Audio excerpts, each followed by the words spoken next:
পৃথিবীতে সবচাইতে কঠিন পেশা আমি মনে করি সেল করা, এবং সবচাইতে রিওয়ার্ডিং পেশা।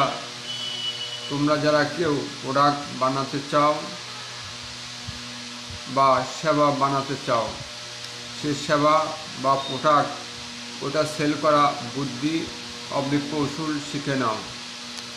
তুমি যদি সেল করতে পারো, পৃথিবীতে তাবৎ লোক তোমার কাছে ছুটবে।